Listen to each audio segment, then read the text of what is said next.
welcome to Gravy's Behind the Checkout webinar series. My name is Jules. I'm a product manager here at Gravy, and today I'm joined by one of the founders and the CPO of Gravy, Cristiano Betta. Cristiano is a highly experienced software engineer and entrepreneur with a deep understanding of payments, developer experience, and he's been working in the tech industry for over 15 years. Cristiano, please tell us a bit about yourself. Sure thing. Hi, my name is Cristiano Betta, and I'm the Chief Product Officer and co-founder here at Gravy. My past experience is as a software engineer and entrepreneur. I've worked for over 15 years, almost 20 years in the tech industry, focusing on building innovative products and solving kind of complex problems. During that time, I've had the pleasure to work with a lot of very talented people at PayPal, focusing on payments, worked on developer experience as well as startup operations. In my time, I've kind of done consulting as well, working with Amex and Barclays. At PayPal, I've really played a key role in developing and bringing PayPal to the global startup community, in addition to the payments experience. But of course, it's the payment experience that brings us together today. All right. Yeah, absolutely. So no one better to talk to with regard to today's topic, network tokenization. Cristiano, so the increase in e-commerce adoption has presented new and competitive opportunities for retailers. In this competitive environment, balancing security and seamless experience is vital. Customers appreciate the convenience of one-click checkout and having their card saved for recurring purchases, trusting that payment credentials will be kept secure from online fraudsters. In most cases, such purchases uses card-on-file approaches, where customer card information has been saved from prior transactions and hopefully held in a secure way. That may provide a highly positive user experience, but there can also be friction in the form of false declines. So what is network tokenization, and how can it help merchants to bring both an improved security and enhanced customer experience? Yeah, that's a very good question, right? What is network tokenization? Network tokenization is a relatively new technology. It's been around for a few years, but adoption is picking up right now. And it really replaces a lot of the previous behaviors that we've had within the payments industry, within retailers, of dealing directly with traditional card details. So it replaces card details with a new network-specific token that adds a lot more security and various benefits, ranging from cost to security to portability. Now, tokenization has been around for a while, and you might have heard a lot about it in different terms, in different in different areas. Many of us may have used tokenized cards with a PSP, where you take the original card data, send that to, together with the expiry date, for example, send that to a PSP, and they will give you a random token that is restricted to that PSP. Now, network tokenization extends on this idea by allowing merchants to swap the card data that you get from a customer directly with the schemes, with Visa and MasterCard. This process is you take the original card number and expiry, you send that to a network tokenization service like Gravy. We, together with the services we use, we will figure out what scheme to kind of connect to, what network to connect to, and we replace that token with a network token. And this token is just like a PSP token to some degree. It's restricted to you, to the merchant, and only you can use it. But unlike PSP tokens, you can then use that token with any payment service provider. And that's great because it really prevents you from any lock-in to any payment service provider by giving you this fully PSP agnostic token. Now, what's even better is that these tokens look a lot like regular card numbers. And as a result, many payment service providers already have support for these network tokens or are adding support at the moment. So all in all, network tokens are a new, exciting technology that really give you full PSP agnostic tokens that give you full portability with lots of added benefits. Yeah. Yeah, no, indeed, it's the distinction between PSP tokens and sort of the agnostic network tokens is very important to make. I agree with that. And so how does it actually benefit the merchant? So why should merchants really care about network tokens? I mean, that's important, right? Like it's a cool technology, but at the end of the day, the question is, what is the benefit to merchants when it comes to network tokens? Now, luckily, there's a lot of different benefits to it. Really, at the core, like I said, the basic benefit is that it's like a PSP token, so it gives you that reduced PCI scope. Network tokens are not necessarily PCI tokens, depending on how you treat them. And because these tokens are kind of restricted to you as a merchant, it means that the implied PCI risk is a lot lower. Now, that doesn't necessarily help you as a merchant. Really, where it comes in, where the interesting bits coming from a merchant point of view, is that there's a couple of inherent benefits to network tokens. And the first one is higher authorization rates. Now, if we look at the industry, look at different reports, you'll see kind of different averages, but most sources kind of agree that you'll get about a 40 to 50 BPS uplift in authorization rate just from using network tokens. So yeah, you might be asking where does that come from? That comes because network tokens inherently come with a lot more trust built in. If you're a merchant who has generated a network token and you're using a network token, everywhere where that token goes, it is understood that that network token has actually been used by you. And the more often you use it, the more it's trusted that it's actually a token that's coming from you, the merchant. Where a card data can really come from anywhere. It can come from any customer. So by really tying the token to the merchant, there's a lot of inherent trust built into that. Additionally, one of the interesting things about network tokens is that it brings on a lot lower cost depending on how you use it. The networks are currently providing a lot of benefits to merchants who are using network tokens because it provides that security benefit even for the schemes. So depending on where you look, you can see about 10 basis points in network cost savings for certain transactions. Now, that depends on a lot of different things.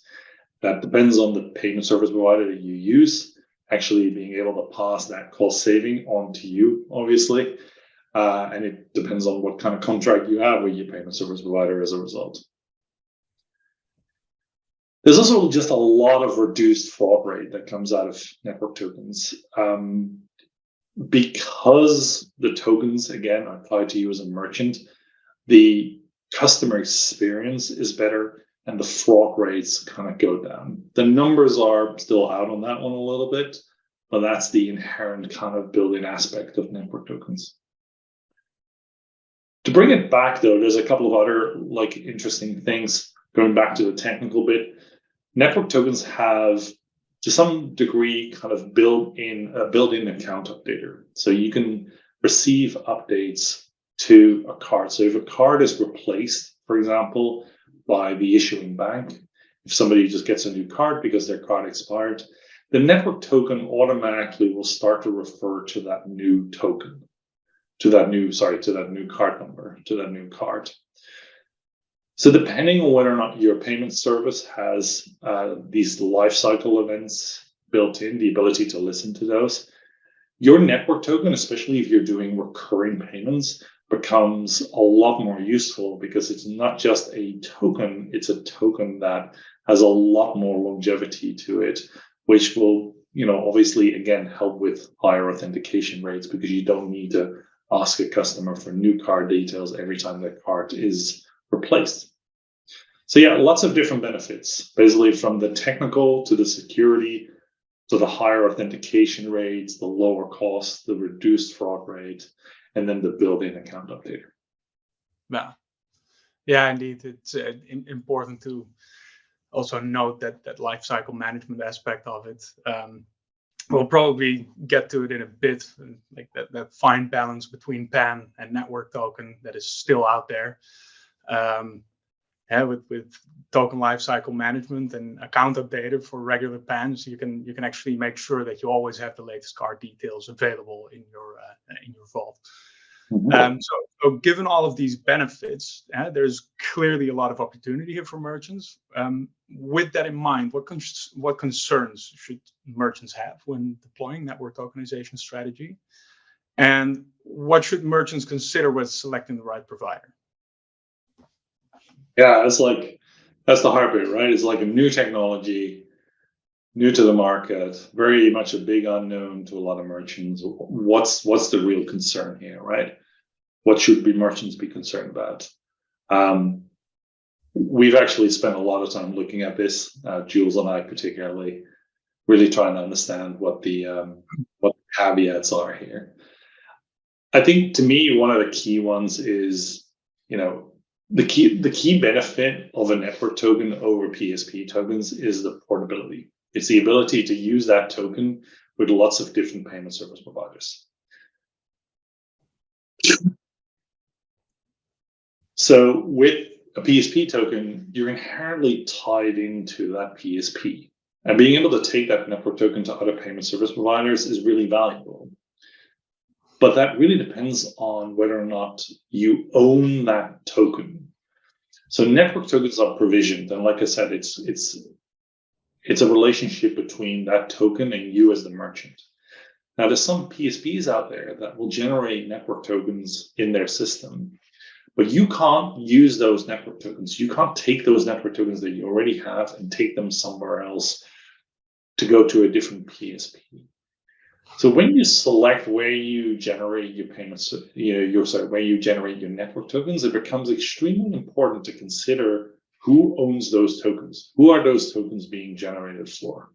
Are they generated for you, the merchant, or are they generated for whatever service you're using?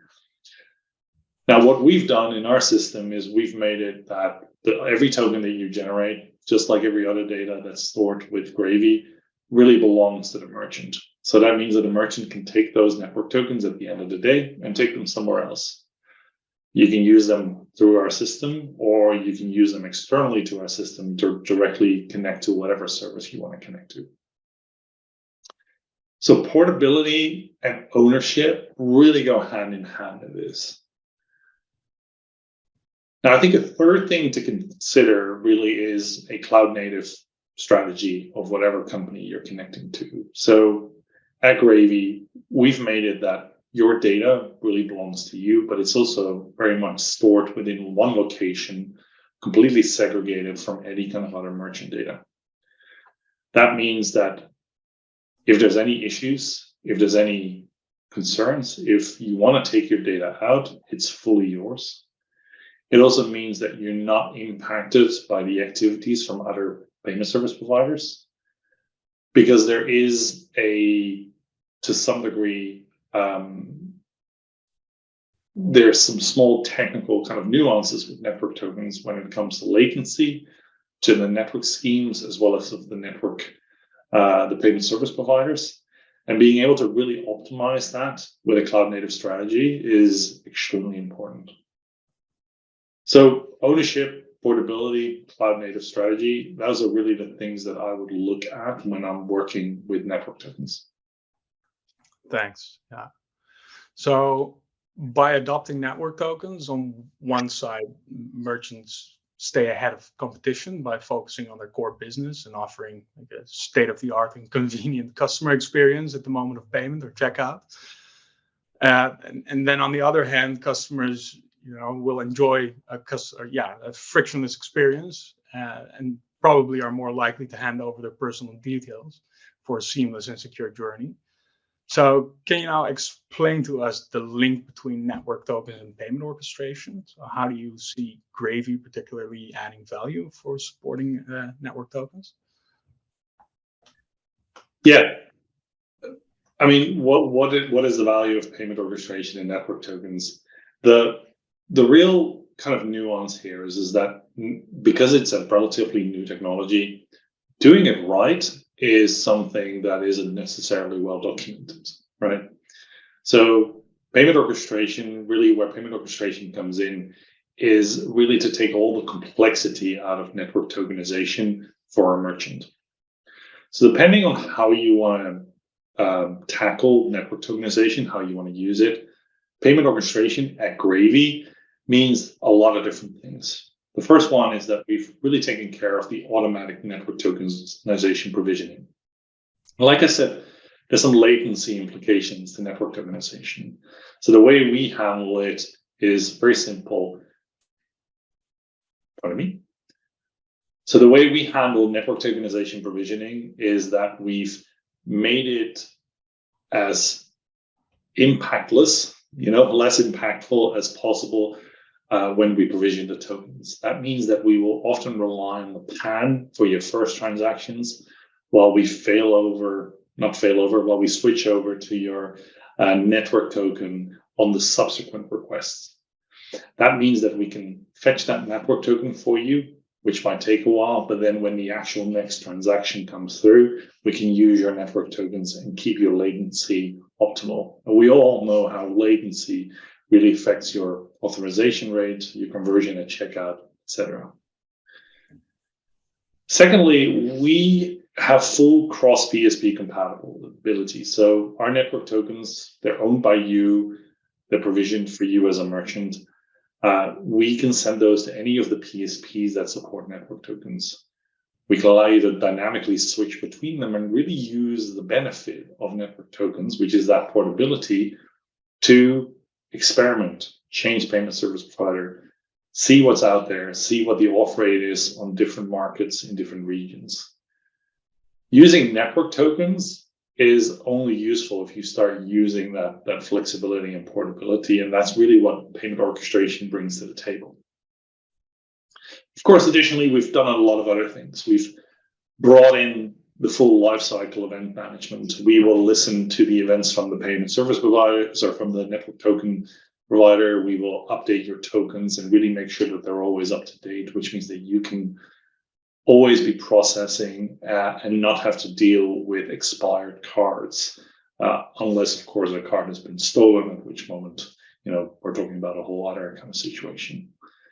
Additionally, we have built a couple of other cool things. So we have the option to export network tokens from our system. That means that you can use those network tokens directly with a PSP without involving us as your orchestration layer. And we're making it possible for you to really set your own rules on how you want to use network tokens. That might mean that you can try a transaction with a network token. If it fails, you can fill over to the original card number, the PAN, or the other way around, or whatever other strategy you're really looking at. So where payment orchestration really comes into this whole story is a couple of different things. Really taking the complexity out of the provisioning, with all the latency implications with that, really kind of making sure that you can really make the most of that cross PSP compatibility, really taking all the technical implications of dealing with the lifecycle of a network token, and then giving you that power to really set your own strategies of how your network token is used in transactions. Right. Yeah. No, thanks. This is great, Cristiano. We've actually received some questions from the audience. I have one here. Is there any reason to switch to network tokens if we already have and use account updater? Oh yeah, account updater. Yeah, I mean network tokens. I mean, an account updater is useful, right? It makes sure that the cards that you have on file will always remain up to date. But it's a little bit of a, to some degree, it's a little bit of a dark art, and it only works, so often. It doesn't always work. So by combining network tokens and an account updater, I would say you're really making the most of the opportunity to make sure that your network tokens, your card data that you have on file is always going to be up to date. Now, network tokens have limited scope, right? It's mainly the major schemes right now that support network tokenization. So I think for the short term, account updaters are always going to be valuable to fill in the gaps where network tokens aren't there yet. But the infrastructure required for network tokens is so much smaller than for an account updater that, network tokens is really where the future is. That said, account updater, it's really only a small picture of network tokens. It doesn't give you all the other benefits, the cost savings, the security benefits, the uplift in an authorization rate. So keep that in mind, that it's not necessarily a which of these two do I pick, but it's more like how do I make the most of my my technology stack by using an orchestrator, for example, to really combine these two together. Indeed, yeah. So the redundancy between the two is highly important. It kind of ties to the other question over here, which is what would you say are best practices with regard to usage of network tokens? Well, I think redundancy between PAN and network tokens is of importance. Are there any other ones that you want to highlight real quick? Yeah, I think like we said, right, there's a lot of complexity that comes with network tokens. I think the ability to kind of do a PAN on the first request and then using a network token on a subsequent request is extremely valuable. You make sure that first transaction is properly fast, while the network tokens with all the built-in security, etc., can be used for subsequent requests. There's also just a real benefit to having both options available to you, right? To be able to set a strategy and say, try the network tokens, but if it takes too long, fall over to the PAN and just continue on the old rails. So as this is new technology, as it's still being built out by the schemes, it's kind of good to kind of have that optionality between all the different possible kind of like strategies for payments. Yeah, absolutely. I have one more over here.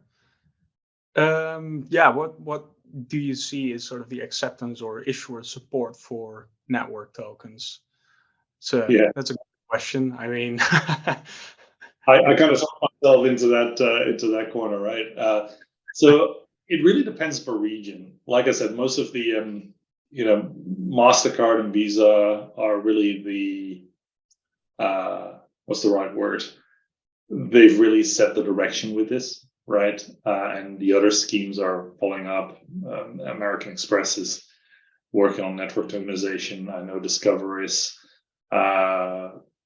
So really, like the coverage really is a combination of the issuers as well as the schemes and how those come into play. So it will differ per region.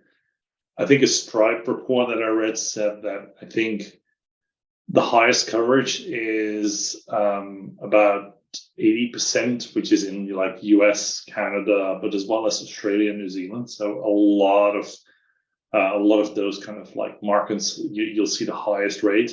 In the other regions like EU and APAC, it's about 70%.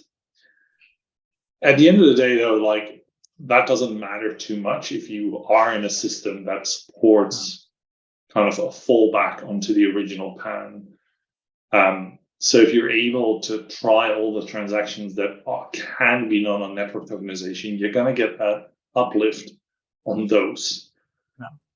And you can still fall back on the original card data for all the other transactions. So there's no danger really in it if you have that optionality to use either of them. No, indeed. Would be interesting also to see what happens in the future with the local debit rails. If BOS starts issuing network tokens or Carbon Care, what that would do to the network token ecosystem in APAC and Europe later on. I'm excited to see what's going to happen over there. I think we have time for one more question. Last one is with regard to the payment account reference. So yeah, how does the payment account reference link to network tokenization, and is that something that Gravy will be looking into? Yeah, the payment account reference is really more of a technical solution than a merchant solution. It's a payment account reference really is just an identifier of the original card that represents the underlying, well, not the original card, the original account that is the underlying account that's being processed for. That PAR to some degree is similar to a network token in the sense that it ties to an account, but the PAR can't be used for driving a transaction.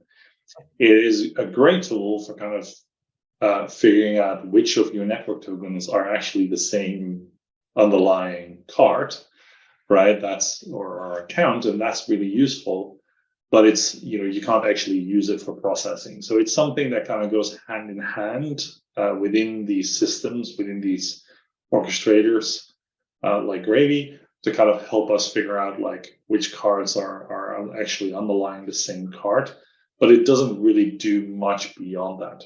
It can help you mitigate fraud to some degree if you do have that, because you can kind of identify that different users might be using the same card with different names. But that's something that is often used more at the anti-fraud level than it is at the orchestrators level, even though we do connect to the anti-fraud services who will be using this data. Yeah, exactly. That's a great answer. I don't think we have any more questions. So with that, I thank you for your time. Also, thank you, Cristiano. It was great to hear from you. If anyone has any questions, please feel free to drop us a message.